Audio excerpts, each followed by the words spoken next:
السلام علیکم ورحمۃ اللہ وبرکاتہ۔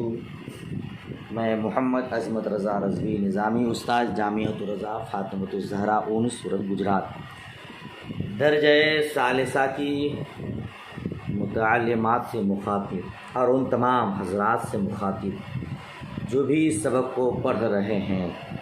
اللہ پاک سب کو علم نافع عطا فرمائے۔ آپ محترمات کے صدقے مجھے بھی علم نافع عطا فرمائے۔ اللہ رب محمد صلی اللہ علیہ وسلم، نحن عباد محمد صلی اللہ علیہ وسلم۔ اللہم رب اشرح لی صدری ویسر لی امری واحلل عقدۃ من لسانی یفقهوا قولی۔ اللہم افتح علینا حکمتک وانشر علینا رحمتک یا ذا الجلال والاکرام۔ بسم اللہ الرحمن الرحیم۔ فصل فی اصناف اعراب الاسم وہو 9 اصناف۔ الاول ان یکون الرفع بالضمۃ والنصب بالفتحۃ والجر بالکسرہ ویختص بالمفرد المنصرف الصحیح وهو عند النحاة ما لا يكون في آخره حرف علت كزید۔ امید کرتا ہوں کل کا سبق آپ نے یاد کر لیا ہوگا۔ آج کا سبق بھی بغور سماعت کیجیے اور اس کی یاد کرنے کی کوشش کیجیے گا۔ فصل، یہ تیسری فصل ہے، نیچے لکھا ہے ثالث یعنی تیسری فصل، اسم کے اعراب کے اقسام میں ہے۔ اصناف کا معنی بین سطور اے اقسام۔ تیسری فصل اسم کے اعراب کے اقسام میں ہے اور وہ 9 قسموں پر ہے۔ اسم کا جو اعراب ہے نا وہ 9 قسموں پر ہے۔ پہلی قسم یہ کہ ہوگا حالت رفع میں ضمہ کے ساتھ، حالت نصب میں فتح کے ساتھ اور حالت جر میں کسرہ کے ساتھ۔ ٹھیک ہے نا؟ رفع کی حالت میں ضمہ کے ساتھ، نصب کی حالت میں فتح کے ساتھ، جر کی حالت میں کسرہ کے ساتھ۔ وَيُخْتَصُّ بِالْمُفْرَدِ الْمُنْصَرِفِ الصَّحِيحِ، اور اس اعراب کو خاص کیا جاتا ہے مفرد منصرف صحیح کے ساتھ۔ وَهُوَ عِنْدَ النُّحَاةِ مَا لَا يَكُونُ فِي آخِرِ حرف عِلَّةٍ، اور مفرد منصرف صحیح کسے کہتے ہیں؟ وہ نحات کے نزدیک، نحوی حضرات کے نزدیک جس کے آخر میں حرف علت نہ ہو۔ سمجھ رہے ہیں؟ آپ نے اس سے پہلے پنج گنج پڑھا ہے، تو پنج گنج میں آپ نے صحیح کی تعریف پڑھی ہے، جس کے حروف اصلی میں ہے نا۔ آپ نے پنج گنج وغیرہ میں علم صرف میں کیا پڑھا ہے؟ صحیح جس کے حروف اصلی میں سے کوئی حرف علت، حمزہ، 2 حرف ایک جنس کا نہ ہو۔ لیکن نحوی حضرات کے نزدیک صحیح کی وہ تعریف نہیں جو صرفی حضرات کے نزدیک ہے۔ نحوی حضرات صحیح کہتے ہیں جس کے آخری حرف میں حرف علت نہ ہو، بھلے بیچ میں ہو شروع میں ہو۔ سمجھ شریف میں بات آ رہی ہے؟ صرفی حضرات کے نزدیک حروف اصلی میں سے کسی بھی حرف میں شروع میں ہو، بیچ میں ہو، کہیں بھی ہو، حرف علت ہے تو وہ معتل، حمزہ ہے محموز، 2 حرف ایک جنس کا ہے مضاعف۔ لیکن نحوی حضرات کے نزدیک صحیح کی تعریف یہ ہے جس کے آخری حرف میں حرف علت نہ ہو۔ جیسے زیدن، زید، زا یا دال حروف اصلی ہے، بیچ میں حرف علت ہے لیکن چونکہ آخری میں حرف علت نہیں ہے اس لیے نحوی حضرات کے نزدیک زید صحیح ہے، اور یہی صرفی حضرات کے نزدیک معطل ہو جائے گا کیونکہ اس کے عین کلمہ میں حرف علت ہے۔ سمجھ شریف میں بات آ رہی، اس لیے اس کو الگ سے بیان کیا کہ نحوی حضرات کے نزدیک صحیح یہ ہے۔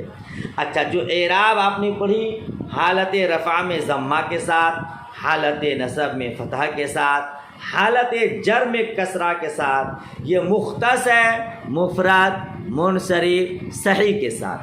مفرد کی قید اس لیے لگائی کہ یہ اعراب تثنیہ اور جمع کی نہیں ہے، ٹھیک ہے نا، اور منصرف کی قید لگائی کہ یہ اعراب غیر منصرف کا نہیں ہے، ٹھیک ہے، اور صحیح کی قید اس لیے لگائی کہ یہ اعراب اسماء ستہ مکبرہ کی نہیں ہے۔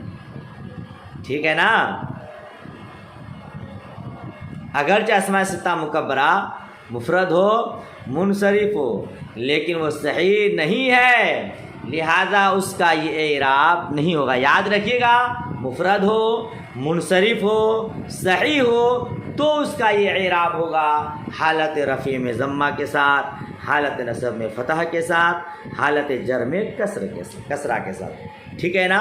یہ اعراب مفرد منصرف صحیح کے ساتھ خاص اسی لیے کیا گیا ہے کہ مفرد باعتبار تثنیہ جمع کے اصل ہے، منصرف بنسبت غیر منصرف کے اصل ہے، صحیح بنسبت دوسرے کے صحیح اصل ہے. لہذا اس اصل کو اصلی اعراب دیا گیا. آپ جانیے گا اعراب کی دو قسم ہے، ایک اعراب بالحرکات اور ایک اعراب بالحروف. اعراب بالحرکات، اعراب بالحروف میں اعراب بالحرکات اصل ہے. سمجھ شریف بات آ رہی ہے؟ تو مفرد منصرف صحیح اصل ہے، اس لیے ان کو اصلی اعراب دیا گیا ہے. وبالجاری مجرى الصحیح وهو ما يكون في آخری واؤن و یا او یاؤن ما قبلها ساکن كدلو و زبین. اور یہی اعراب خاص کیا جاتا ہے جاری مجرائے صحیح کے ساتھ. ٹھیک ہے نا.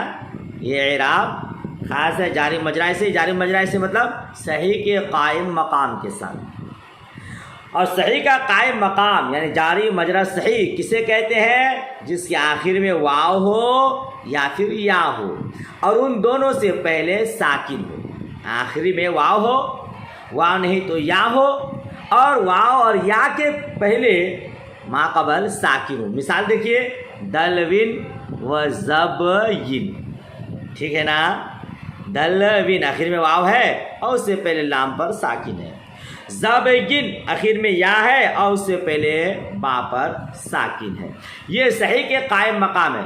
یہ صحیح کے قائم مقام کیوں ہے تو آپ کو حاشیہ نمبر 1 دکھا دوں. وجہ قائم مقام صحیح بودن ایس ای کے بس سبب بودن ساکن قبل واو و یا اعراب برو ثقیل نیس. کہتے ہیں یہ جاری مجرا صحیح صحیح کے قائم مقام اس لیے ہے کہ واو اور یا سے پہلے ساکن ہونے کی وجہ سے اس پر اعراب دشوار نہیں ہے.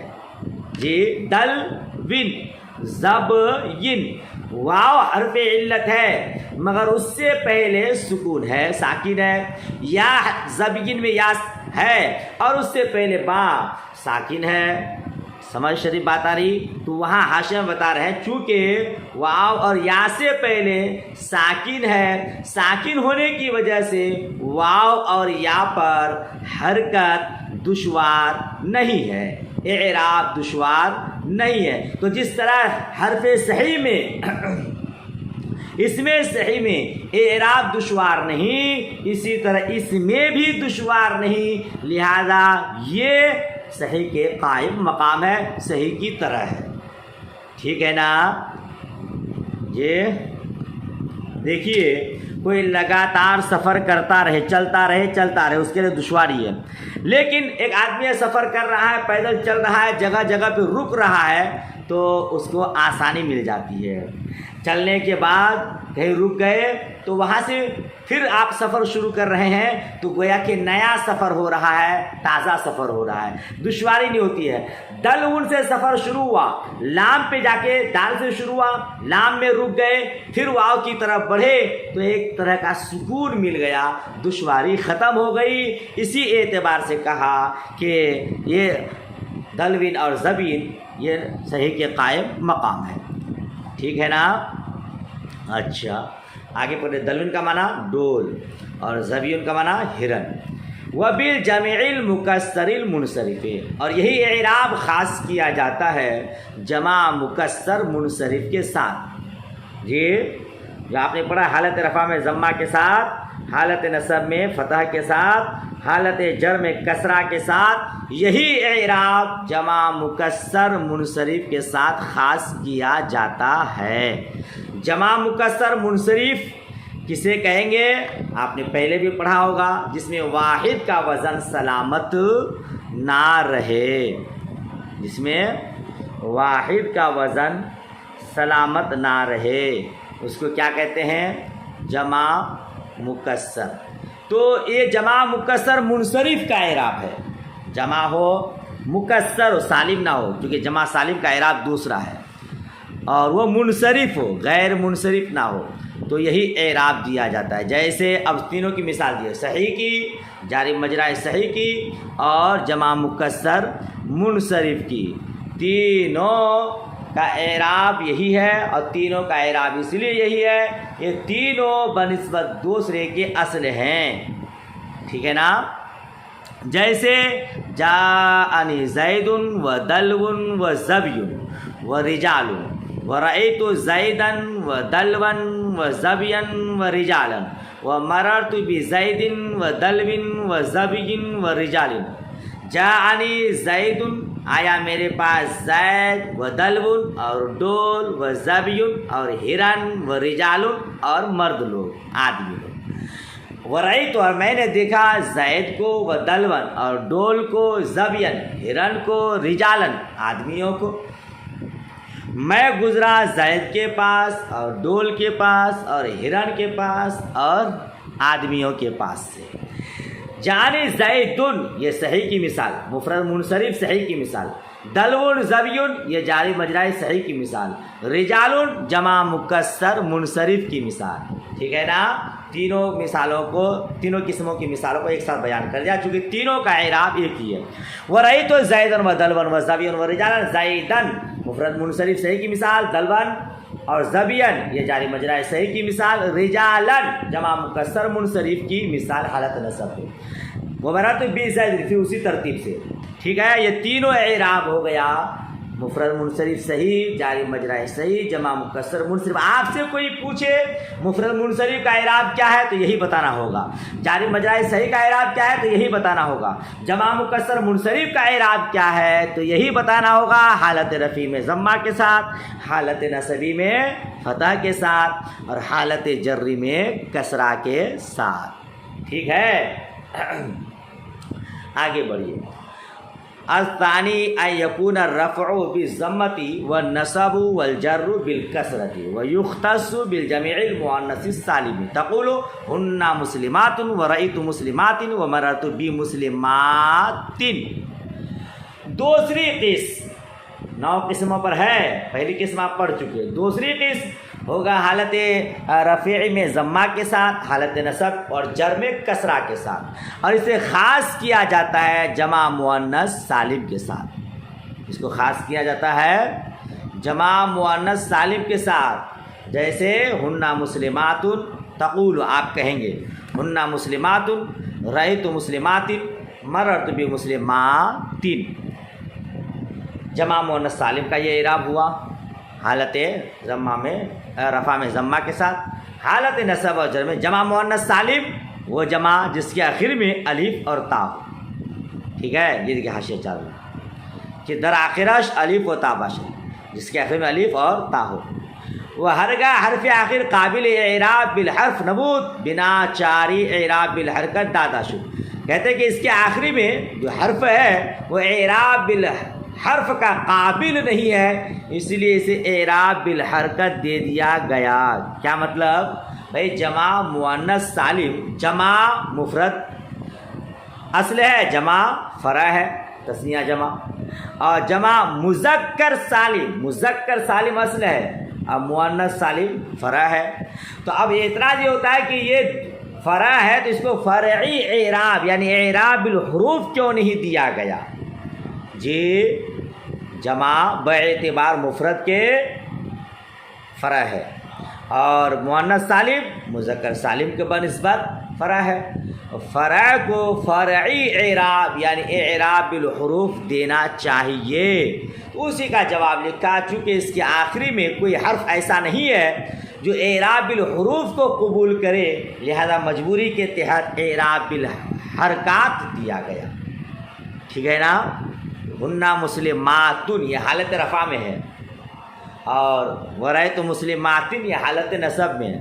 حالت رفع اور حالت نصب سمجھتے ہیں، یعنی فاعل ہو، مبتدا ہو، خبر ہو تو مسلمات، مفعول ہو جی تو تو کیا ہوگا وہ مسلماتن، اور مجرور ہو تب بھی مسلماتن. یہ حالت نسبی اور جری کا مطلب ہے. ٹھیک، بات ختم ہو گئی. آگے چلیے. الثالث ان یکون الرفع بالضمۃ والنصب والجر بالفتحۃ. اور تیسری قسم ہوگا حالت رفعی میں ضمہ کے ساتھ، حالت نصبی اور جری میں فتح کے ساتھ. وَيُخْتَصُ بِغَيْرِ الْمُنْصَرِفِ، اس کو خاص کیا جاتا ہے غیر منصرف کے ساتھ. کعمارا، جیسے عمارا. تقولو، آپ کہیں گے جاءنی عمر ورأیت عمر ومررت بعمر.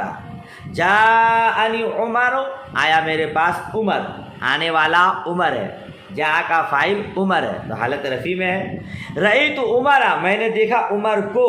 عمر مفعول بہ واقع ہے نا رأیت کا، لہذا حالت نصبی میں ہے. مررت بعمر، یہ باہر پہ جا رہے عمر حالت جری میں، اور حالت جری میں بھی فتح ہوتا ہے. ٹھیک ہے نا، حالت جری میں بھی فتح ہوتا ہے کیونکہ غیر منصرف فعل کے مشابہ ہے. لہذا جس طرح فعل پر کسرہ تنوین نہیں آتی، اسی طرح غیر منصرف پر بھی کسرہ تنوین نہیں آتی. لہذا حالت جری میں بھی فتح ہوتا ہے، جر نہیں ہوتا ہے، کسرہ نہیں ہوتا ہے. سمجھ شریف میں بات آ رہی ہے. اچھا، اور ایک بات سمجھیے، غیر منصرف فرع ہے، منصرف اصل ہے. اب پھر وہی اعتراض ہوگا جو جمع مؤنث سالم میں ہوا کہ یہ اصل ہے تو اس کو فرع ہے تو اس کو فرعی اعراب کیوں نہیں دیا، یعنی اعراب بالحروف کیوں نہیں دیا گیا. تو آپ وہی جواب دیں گے کہ اس کے آخر میں کوئی ایسا حرف نہیں ہے جو اعراب بالحروف کو قبول کرے. اور دوسرا جواب یہ کہ جناب والا اگر غیر منصرف فرع ہے تو اس کو فرعی اعراب تو دیا گیا ہے. جمع مؤنث سالم یہ فرع ہے تو اس کو فرعی اعراب دیا گیا ہے. کیسے؟ یاد رکھیے گا، تین حالتوں میں تین اعراب دیا جانا یہ اصل ہے. جی، تین حالتوں میں تین اعراب دیا جانا اصل ہے. یعنی حالت رفعی میں الگ اعراب، حالت نصبی میں الگ، حالت جری میں الگ. جیسا کہ آپ نے مفرد منصرف صحیح، جاری مجرائی صحیح اور جمع مکسر منصرف میں دیکھا کہ حالت رفعی میں ضمہ ہے، حالت نصبی میں فتح ہے، حالت جر میں کسرہ ہے. تو تین حالتوں میں تین اعراب دیا جانا اصل ہے، اور تین حالتوں میں دو اعراب دیا جانا فرع ہے. اب آپ جمع مؤنث سالم کو دیکھیے اور غیر منصرف کو دیکھیے تو تین حالتوں میں دو اعراب دیا گیا ہے. کیونکہ جمع مؤنث سالم میں حالت نصبی اور جری میں ایک ہی اعراب ہے، غیر منصرف میں حالت نصبی اور جری میں ایک ہی اعراب دیا گیا ہے. تو تین حالتوں میں دو اعراب دیا گیا ہے، اور تین حالتوں میں دو اعراب دینا یہ فرع ہے. سمجھ شریف میں بات آ گئی. لہذا کوئی اعتراض وارد نہیں ہوگا. اگر آپ کو کوئی کہے کہ یہ فرع ہے تو فرعی اعراب الحروف کیوں نہیں دیا گیا ہے، تو آپ کہیے گا کہ جناب والا اس کو اعراب فرعی تو دیا گیا ہے کیونکہ تین حالتوں میں دو اعراب دیا جانا یہ فرع ہے. آ گئی پوری بات سمجھ میں؟ امید کرتا ہوں آ گئی ہوگی. نہیں آئے تب بھی کمنٹ کیجیے گا، انشاءاللہ پھر بتاؤں گا. آگے بڑھیے. اچھا، الرابع ان یکون الرفع بالواو والنصب بالالف والجر بالیاء ویختص بالاسماء الستۃ مکبرۃ موحدۃ مضافۃ الی غیر یاء المتکلم. ٹھیک ہے، وہیا اخوکا و ابوکا و ہنوکا و حموکی و فوکا و ذو مال تقول جاءنی اخوکا و رأیت اخاکا و مررت باخیکا و کذا البواقی۔ ترجمہ سنیے۔ اور اعراب کی چوتھی قسم ہوگا حالت رفعی میں واو کے ساتھ، اور حالت نصبی میں الف کے ساتھ، اور حالت جری میں یا کے ساتھ۔ اور ان اعراب کو خاص کیا جاتا ہے اسماء ستہ مکبرہ موحدہ کے ساتھ، جبکہ مضاف ہو یائے متکلم کے علاوے کی طرف۔ ترجمہ سمجھ میں آ رہا ہے؟ اس کو خاص کیا جاتا ہے اسماء ستہ مکبرہ موحدہ کے ساتھ، جبکہ مضاف ہو یائے متکلم کے علاوے کی طرف، اور وہ اخو کا ہے، ابو کا ہے، ہنو کا ہے، اور ہمو کے ہے، اور فو کا ہے، اور ذو مالن ہے۔ آپ کہیں گے آیا میرے پاس اخو کا تیرا بھائی، میں نے دیکھا تیرے بھائی کو، میں گزرا تیرے بھائی کے پاس سے، اور اسی طرح دوسرے باقی مثالیں۔ آئیے اس کو تھوڑا سمجھتے ہیں۔ یہ حالت رفیع میں واو، حالت نصب میں فتح، حالت جر میں یا، یہ اعراب ہے اسماء ستہ مکبرہ موحدہ کا، جب مضاف ہو یا متکلم کی طرف۔ یعنی آپ جو کہتے ہیں کہ اسماء ستہ مکبرہ کا اعراب حالت رفیع میں واو، حالت نصبی میں فتح الف، حالت جری میں یا، تو یہ اعراب ہونے کے لیے 4 شرطیں ہیں۔ کیا ہیں؟ 4 شرطیں ہیں۔ جب یہ 4 شرطیں پائی جائیں گی تو یہ اعراب ہوگا۔ جی، اسماء ستہ کا مطلب 6 اسماء، اخن، ابن، ہنن، حمن، فمن، ذو مالن، یہ 6 اسماء ہے۔ ان 6 اسماؤں کا اعراب حالت رفیع میں واو، حالت نصب میں الف، اور حالت جر میں یا، مگر کب؟ جب 4 شرطیں پائی جائے گی تب۔ وہ 4 شرطیں کیا ہے؟ پہلی شرط ہے مکبرہ ہو۔ کیا ہو؟ مکبرہ ہو، یعنی مصغرہ نہ ہو۔ حاشیہ 5 دیکھیے، مکبرہ کی قید کیوں لگائی؟ کہتے ہیں مکبرہ الگ از قید مکبرہ احتراز شد از مصغرات۔ کہتے ہیں مکبرہ کی قید سے احتراز ہو گیا مصغرات سے، یعنی مکبرہ کی قید اس لیے لگائی تاکہ مصغرات اس سے نکل جائے، چونکہ مکبرہ کا یہ اعراب ہے، مصغرات کا یہ اعراب نہیں ہے۔ مصغرات کا اعراب کیا ہے؟ کہتے ہیں آہا کے معرب بالحرکات باشد، کہ مصغرات معرب بالحرکات ہوں گے، اس کا اعراب جو ہوگا وہ بالحروف نہیں، واو الف یا نہیں، بلکہ حرکات۔ مثال کے طور پر جاءنی اخیک ورأیت اخیک ومررت باخیک۔ جی، یہ ہوگا اعراب اس کا۔ سمجھ میں بات آ رہی ہے؟ مکبرہ ہوگا، وہ 6 اسماء مکبرہ ہوں گے، تو حالت رفیع میں واو، حالت نصبی میں الف، حالت جری میں یا۔ اگر مکبرہ نہ ہو، مصغرات ہو، تو وہ پھر اس کا اعراب بالحرکات ہوگا، جیسے اخیج کا۔ جی، اخن کی تصغیر اخیج، ٹھیک ہے نا؟ وہ از قید موحدہ، لکھا نا موحدتاً، موحدہ ہوگا تو یہ اعراب ہوگا۔ اگر موحدہ نہ ہو تو پھر یہ اعراب نہیں ہوگا۔ موحدہ کی قید کیوں؟ دیکھیے حاشیہ میں، وَأَذْ قَيْدِ مَوَحَدَةً احتراز گشت از مثنیٰ و مجموع۔ کہتا ہے موحدہ یعنی واحد ہو، موحدہ کا معنی نہیں سمجھے؟ واحد ہو۔ یہ واحد کی شرط اس لیے لگایا تاکہ تثنیہ اور جمع سے احتراز ہو جائے، یعنی واحد ہوگا تو یہ اعراب ہوگا، اگر تثنیہ جمع ہو تو پھر یہ اعراب نہیں ہوگا۔ دیکھیے وہی کہا مجموع کے معرب بالاعراب، یہ یہاں کے معرب باعراب تثنیہ و جمع بھی باشد۔ اگر وہ مواحدہ نہ ہو، واحد نہ ہو، بلکہ تثنیہ جمع ہو، تو پھر اس کا اعراب تثنیہ و جمع والا ہوگا، جس کو آپ آگے پڑھیں گے۔ ابھی تثنیہ جمع کا اعراب آ رہا ہے آگے۔ مضافتاً الی غیر المتکلم، مضاف ہو ایک شرط، مگر کس طرف مضاف ہو؟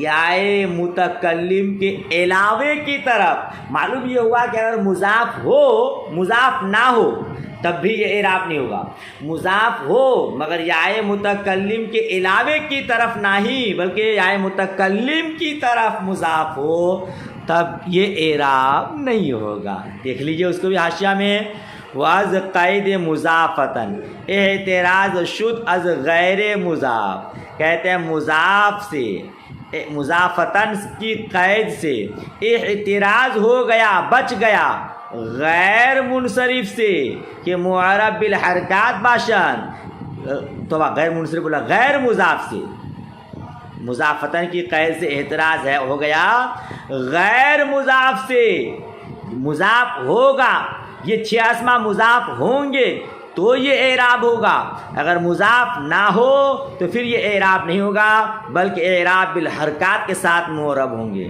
جیسے جاءنی اخن رأیت اخن مررت باخن، یہ اخ جو ہے مضاف نہیں ہے تو اعراب بالحرکات ہے، ٹھیک ہے نا۔ وَأَذْ قَيْدِ إِلَىٰ غَيْرِ يَا الْمُتَكَلِّمِ، اور یائے غیر یائے متکلم کی قید سے اعتراض ہو گیا ازیں اسماء وقت کے مضاف بجانب یائے متکلم باشد، ان اسموں سے جب کہ مضاف ہو یائے متکلم کی طرف، دری صورت دری ہاں مثل سائر اسماء اعراب تقدیری خال، کہتے ہیں ان صورتوں میں تمام اسموں کی طرح اعراب تقدیری ہوگا۔ سمجھ شریف میں بات آ رہی ہے، پہلی قاعدہ مکبرہ ہو مصغرہ نہ ہو، کیونکہ مصغرات کا اعراب بالحرکات ہے۔ دوسری قید موحدہ ہو یعنی واحد ہو، تثنیہ جمع ہوگا تو اس کا اعراب الگ ہوگا۔ تیسری شرط کہ مضاف ہو، اگر مضاف ہوگا تو یہ اعراب ہوگا، مضاف نہیں ہوگا تو پھر اس کا اعراب بالحرکات، جان اخن رہے تو اخن مررت باخن۔ چوتھی شرط یہ کہ یائے متکلم کے علاوے کی طرف مضاف ہو، تب یہ اعراب ہوگا، حالت رفع میں واو، حالت نصب میں الف، حالت جر میں یا۔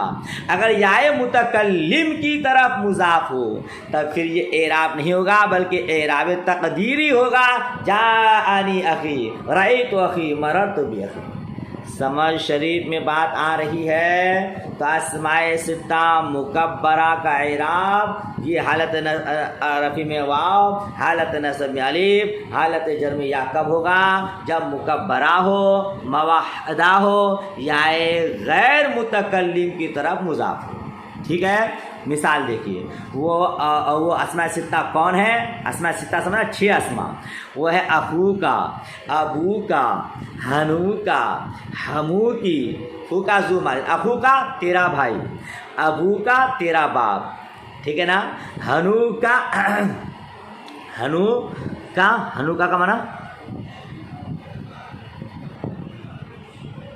تیری شرم گاہ، ہنو کا معنی تیری شرم گاہ، اور ہمو کے تیرے شوہر کا رشتہ دار یا تیرا دیور، فو کا تیرا منہ، ذو مالن مال والا، ہے نا۔ تو اخن، ابن، ہنن، ہمن، فمن، ذو مالن، یہ 6 اسماء ہے، اس کو اسماء ستہ مکبرہ کہا جاتا ہے۔ تو ان 6 اسموں کا وہی اعراب ہوگا جس کو ابھی میں نے پڑھایا، تقول جاءنی اخوک رأیت اخاک مررت باخیک، وہ کذر باقی، اسی طرح باقی یعنی جاءنی ابوک رأیت اباک مررت بابیک، جاءنی ہنوک رأیت ہناک مررت بہنیک، ایسے، ٹھیک ہے نا۔ ایک بات دیکھیے آپ، اخو کا، ابو کا، ہنو کا، فو کا، ان 4 جگہوں میں کاف پر زبر اور ہمو کے میں کاف کے نیچے کسرہ، ایسا کیوں جی؟ تو اس کا جواب دیکھیے۔ ہمو کا ذو مالن، کہتے ہیں اضافت ہم بجانب کاف مقصور، وذو بجانب غیر کاف، یہاں کاف کی طرف اضافہ ہے۔ ذو مالن میں ذو کی اضافت کاف کی طرف نہیں، ذو کا نہیں بولا، ذو مالن بولا، اور ہمو کا نہیں بولا، ہمو کے بولے۔